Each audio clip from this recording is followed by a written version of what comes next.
Hi, glad you could join us. I'm Annette Scherman. This is Community. Last November, the Sarasota Herald Tribune did an extensive coverage of Dr. Henry Porter's visit to Florida prisons, which was called his mission to minister. And bringing some of the joy that in his mission to minister, he brought joy to those people who were incarcerated. Now, I'm going to quote from the introductory portion written by Rachel O'Hara. And all the photographs that you will see on the program today were from the article, and they were taken by the multi-talented Ms. O'Hara. Her intro reads, "For more than 4 decades," for those of you who are not following, let me break it down, 40 years, Bishop Henry Porter of Sarasota has been on a mission to minister to inmates in Florida prisons. Dr. Porter, along with his Westcoast Gospel Chorus and students who attend his Westcoast School for Human Development, visit a handful of prisons each year, and they preach and they testify and they bring joy into the lives of those incarcerated. One prison that Porter and his group have visited continuously is Sumner, the Sumner Correctional Institution. It's in Bushnell, Florida. And Dr. Porter has connected with many of the inmates in Sumner, some of whom he's known for over 30 years. But he's compelled to make the trip again and again because Sumner also has youth offenders. If we can connect with people, we can change the world. Bishop Porter says, we can do it. Let me introduce my very special guest, the brilliant and talented emissary of the Lord, Bishop Dr. Henry Porter. I get you on so rarely on the program. You're so busy and you're doing so many things. It's a joy to have you, Henry. It is my pleasure. I love what you do, and I love this community, and I love ministry. The feeling is mutual. I first of all wanted to start, we decided to start by showing some of the video from the Henry Porter Community Video Archives video. Now, he was inducted into the Community Video Archives in 2004. And being inducted into the Hall of Fame of the Community Video Archives is considered the most prestigious honor our community has to offer.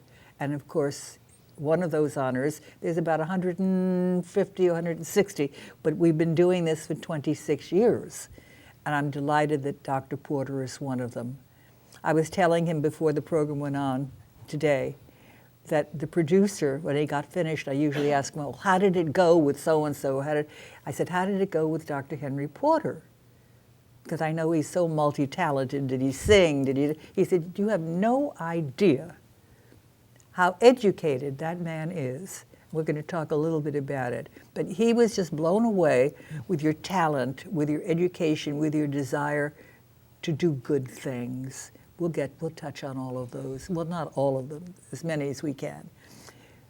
We're going to start with just a little excerpt that I thought was interesting because there was no way we could talk about Dr. Porter's childhood, but when we had that cute little guy, the little fella, the little Henry, and we've got him on here, and his daddy, and I think your mom is on here too. Anyway, we're going to see a little portion of that to open up the program, and let's see. I'll tell you later how you can borrow this video archive if you're a fan of Dr. Porter, as I am, from any Sarasota County Public Library. Wait a moment. Now, in the control room, are you ready to show that little clip from the the video. Okay, let's see it. Bishop Dr. Henry L. Porter was born in Sarasota, Florida, to Hazel and Ernest Porter on January 2nd, 1948. He was the youngest of 3 children, and older brother Ed, 10 years his senior, and sister Joyce, 8 years older. Born at the midwife's house on 35th Street, then taken home to 29th Street, 1986, 29th Street. And that was my home, still is our home. We still own the properties there. But right here in Sarasota, Florida, and this has been my life. His family traces their Sarasota roots back to 1919. My mother was born in 1920, and they brought her in here. My mother worked, and she worked as a maid, a domestic servant, out on the beach at the Four Seasons Apartments. And I would go out there, and I'd be with Mother, and Mother said, well, Henry, all I require of you is that you finish high school. Hazel knew from the very beginning her son would be devoted to serving God. When he was very young, she told Henry of her prayer regarding his birth. My mother always told me, she said, Henry, I want you to understand that there's something about you. You have some special things. She said, well, you know, when I was praying, I prayed and I asked God to send me a boy and to send me a holy child. His father, Ernest, was a quiet man who spoke little, yet when he did, his words rang true. He was a hard-working man, employed at the then Anderson Ford in Sarasota for 25 years. Henry was greatly influenced by him, not just as a father, but as a Sunday school teacher. Ernest was proud of his young son, but he also challenged him. I had all A's and 1B, and he said, well, son, you got this 1B on your report card. I mean, you can do better than that, can't you? But he had taken the same card down to Anderson Ford Company, and he showed them everything. So I knew what he was doing then. I said, I'm on to this. So I tried in every way to always make him happy. But the thing he always let me be was myself. As an adolescent, Henry began to show signs of his musical talent. He wanted an organ, but his parents could not afford the big, beautiful Hammond organ Henry dreamed of. They were able to buy him a smaller Thomas organ, which came with 10 free lessons. We had this house that sits on cinder blocks. So from the steps, there were 3 steps down from the porch, the front porch. My daddy told me there's a man at the door, answer the door, Henry. I went to the door, and they're unloading this organ. My daddy was standing down at the bottom of the step on the sidewalk. I jumped from the top of the porch into my daddy's arms. Never done that, remember? 3 men. Never done that. I jumped into his arms and kissed my dad, right? I just held him and kissed him, and then I realized after I was in his arms for a while, and I slid down out of the arms. My daddy had this smile on his face like, son, I'm so happy that you let me know how you feel. And that's kind of what opened me up to letting people know how I feel. Because people need to know their love. I was 14 years old, and it was just everything I wanted. I played it all the time, had a stereo inside of it, and my mother sang. And many That is so precious, Henry. And I know what's going to happen. I'm going to get a lot of calls and a lot of emails from people saying, where can we get that? Well, I'm going to tell you now so you don't have to call, you don't have to email. Any and all Sarasota County public libraries. The Library of Congress sorts and preserves these videos. So if somebody wants to get it and they don't know exactly where it is, call the Library of Congress or email them, they'll tell you. Also the History Center, also the Jane Cook Library at New College. There are various places that you can. In the public libraries and anywhere at all, these videos, the Community Video Archive videos, are free of charge. So you can go in and borrow them just like a book, and then just bring it back when you're finished, or else they'll come after you. You never. But it is a wonderful story of this incredible gentleman. Okay, so that you know. Now, let's get some quick information, Henry, to bring us all up to date so we can talk about the mission to minister, and I show those pictures. You were an excellent student, and it came easy for you. Well, I like school. I loved it. I attended Booker School, Booker High School, Booker Elementary, all of that. And at school was just interesting. Miss Janie Poe was my teacher. and a mentor. But the teachers loved you because you were such an excellent student. You were an excellent student because the teachers showed, I don't know which comes first. Which one comes first, right? But I think that does work. I think the teachers, and I taught for 15 years, I loved teaching. But, and the students who were seemingly more, not that they're smarter, but they're more interested and they're more involved, are the students that I really loved most of all. I love them all because I love kids, and you do too. Yeah, I do. But it was something about being in school learning that just kept me so fired Turned up. you on. I love it. I like new things. Well, I think that was all family. The family that we saw probably instilled that in you. Lavished me with love. My mother, my dad. I'm the last of the children, of the three. So there's me. And all my life I've been loved. And I just think it's a natural. You should love people. Listen up. These are important words. Okay.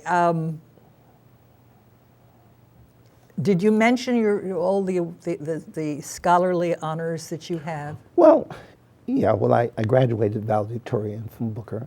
I went on to the university. I graduated with honors. Won a Ford Foundation doctoral fellowship. Studied at Yale University on my doctorate in mathematics.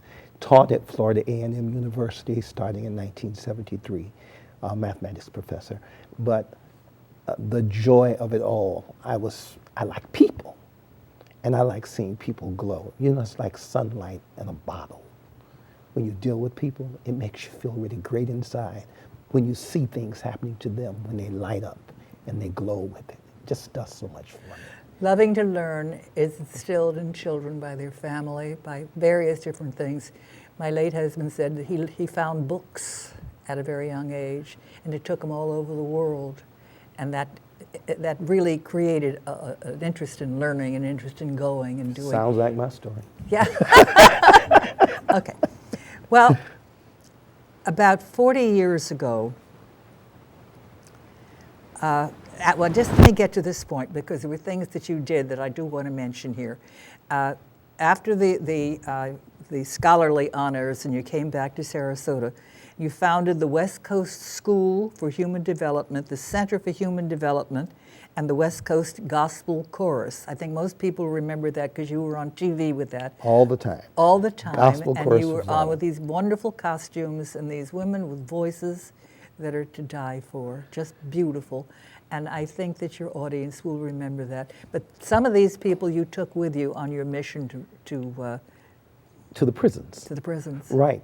In 1974, we went to our first prison visits. We traveled around. What initiated that, Henry? Well, what made it happen? I had no interest in going to prisons. I didn't even think about that. And there was a gentleman who, when I was teaching at the university, I went by his house, Mr. Rossmore, and he said to me, "Henry, what do you think about these prisoners?" And I said, "Well, if you do the crime, do the time." He says, "I'm surprised at you." I said, "What?"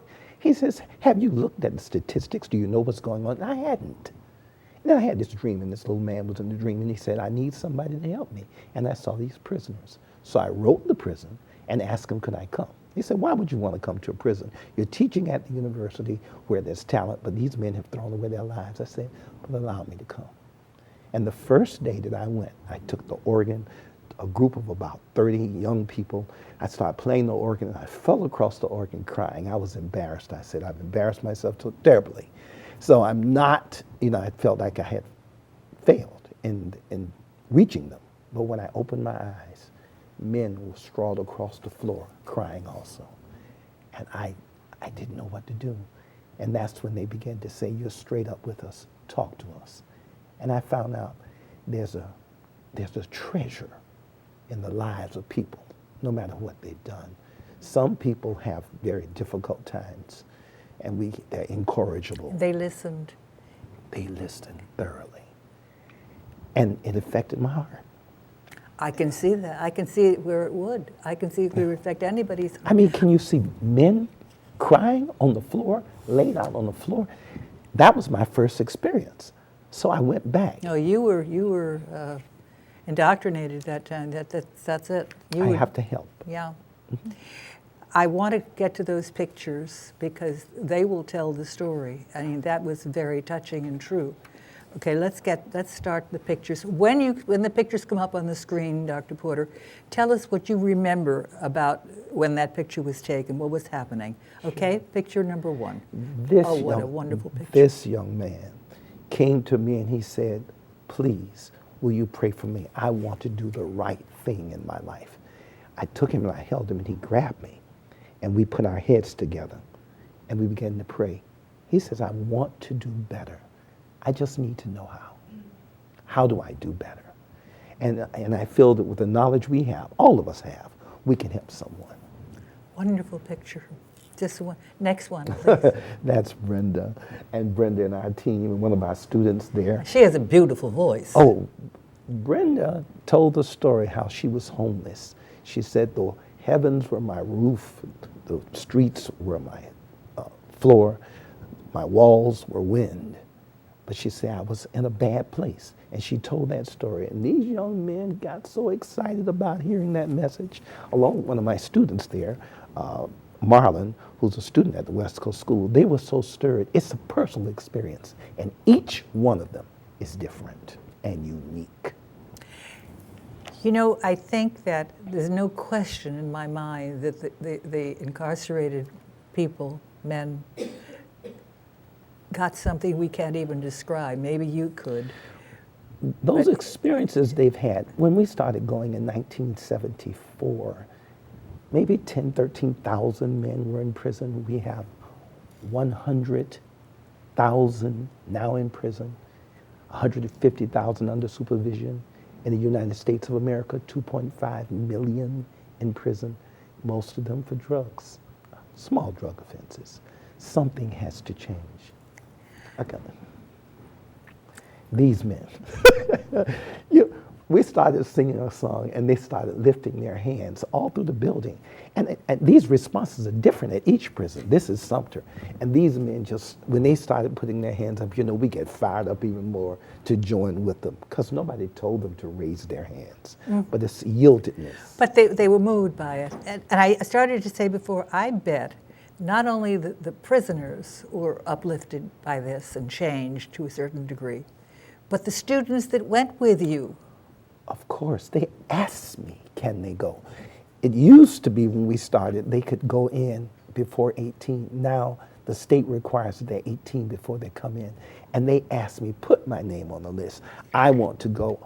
I have friends who are now in trouble. But they're seeing what can happen. They're seeing how it can change. Let's see the other pictures. We don't want time to pass by without seeing them. And these men, they were laughing after, and you see, they went to a different place. And they're smiling, they're laughing. You don't see that often because they sit. No, right. There's nothing to laugh about in prison. And when we started talking, it was like they were not there at all. And you could see it on the faces of these guys. And these are young guys. They're very, very young. Well, these are the young prisoners. Yeah, not the 13 and 14-year-olds, which are also there. I don't know if I could take that emotionally. It affected me the same way. Very difficult, Yeah. very difficult. They were younger than my children. What a beautiful picture. Can you see his You attention? know that there's something happening in his head. There's something wonderful happening. He's receiving a message. Accepting it and asking, so what do I do? Because each person, I challenge them, keep a dream in your head, timetable in your heart, keep your mind set. We're going to new places, new words, new concepts, new horizons. New words, new concepts, new horizons. And we put new words in them. You educate them. And as you educate them, they think better because they have more to work with. See the next picture, please. These stood when I say, is there anyone who would like a word of prayer? We will pray with you. But it's your decision. Be persuaded in your own mind, not forced. I don't get a 2x4 and I hit anybody with it. If I can't win you by love, what can I do? It's the words.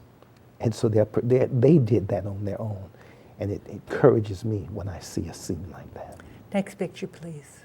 This is my wonderful singer, Bessie Pitts. Yes. Bessie Pitts has been with me. What a beautiful picture in silhouette. Since 1970. Went to the first prisons with us. And she sang, I sing to relieve your pain. It's a song she wrote. And those men just sing, sing, sing, sing, sing. She brings them to a point. You know, it's like you converge to a point of happiness. You converge to that point. Amazing, amazing what can happen. I don't think that there are many people, I'm not sure I know of anyone else who thought to do this on the scale that you're doing it and see the results that you're seeing, which is in and of itself the whole premise of the importance of what you're doing. It's the community, because we get university professors, teachers, pharmacists who are on our team, people who come in and they understand there's much more to life than just work. We're people sharing this world together. Next picture, please. This young man, and you see the tattoos on his hand, and he's sitting there feeling like, well, my life has to go in the way that all life has gone. And there he comes to the point of reckoning. He sees himself as a vital part of this world. He sees himself needing to be changed so that he can affect his people and his environment. I tell them all, make a change where you are, not just when you want to get out of prison. I want to see a change there. I encourage them to write, and after they write, I say, I want you to do something where you are. Today is due day. Oh. And that's the way I know you in what is that called, that ensemble that you wear? Abada, from Nigeria. Because it's a wonderful. Four-piece, right. And you are wonderful in what you're doing. Keep on keeping on, Henry, because I don't know of anyone else that does this and does it as successfully as you. And you'll see the wonders of what you're doing. Probably, maybe you won't see it because it won't get to you, but you must know in your heart and your mind that there will be good results from this. I do believe that. And there was one young man from 1972. I saw him on the wall of the prison, and I said, come, I'm supposed to work with you. He told me, wrote me later and said, no jokes, I have 25 mandatory years. I said to him, then I'll live for 25 years to see you out of this. And he was released. He's working, has a job, lives in the Orlando area now. But it's 25 years I saw him, 25 mandatory years, and he's released. And I've seen many more the same way. And they're becoming partners in the community. And they're saying to the other young men, don't go where I've been. I think that I want to mention, first of all, I want to thank Ms. O'Hara for two things. One is I thank you, Dr. Porter, for doing what you do in your everyday life and giving so much to everyone who experiences what you believe, and all of the wonderful thinking that you have and that you pass on to so many people. But I think that the gift of art that Miss O'Hara has to present this wonderful, Isn't she wonderful? photographic essay that she did in the Herald Tribune. Now you can get a copy of this if you want, and I think maybe that would be wonderful, particularly if you've been listening and to the program today. By just calling the Herald Tribune, it's November the 25th, 2015 is when it appeared. November the 25th, 2015. And if you ask for it, I think there's a nominal fee, a couple of dollars or something. She's phenomenal. Yeah, it is. But you can keep it and look at it. And if you have a member of your family who maybe needs to be in touch, then maybe that's the time to think about that and move forward with it and get some help. Thank you, Dr. Porter, on the part of our community and on the part of these unfortunate people who are incarcerated And I don't know whether it's going to have a lifelong effect upon them, but I know it's going to have a continued effect upon them. So bless you.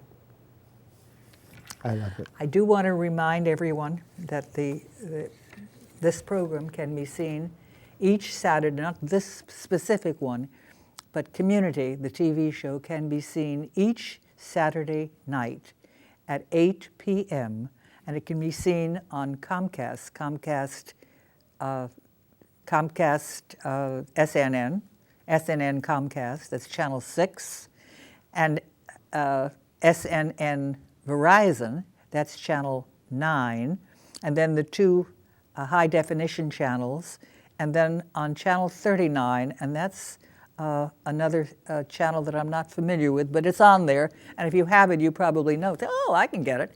Well, you can watch. We also like to hear from you, which we do very often, but I'd like to hear from you about this program, about each program that we do, and find out what your thinking is. And if you have a suggestion for us, we'd like to hear it. I also mentioned the fact, and it probably will be outdated in a little while, but the community video archives that we talked about that produce this video and produce hundreds more supports this program. That's how we exist, because we are commercial free and we are a public service, and we receive our support from Community Video Archives. The organization, which is a not-for-profit organization, has one event each year, and that's a luncheon. And the luncheon this year is April the 18th, and it's at Michael's on East, and we're inducting 4 new inductees as we inducted Dr. Porter. And the 4 inductees for this year are going to be Lori White, and she is the superintendent of schools, Mary Benzel, she is the head of the Van Wezel, fantastic job both of them are doing, a man by the name of Nick Walinda. You've heard of him. The high wire artist, and he's going to be one of our honorees because he's brought so much fame to Sarasota and so much thing. After all, we are a circus community originally. And last but not least is a man by the name of Howard Tevlowitz, who is the head of the Jewish Federation, who's doing a lot of work, such as you're doing, Dr. Porter, and in all races and all religions. Come and be with us on April the 18th. We're just about out of time. It went very, very quickly. You're a wonderful guest. Please come back soon. I shall. I love this. I love you. We love you. Bye-bye for now.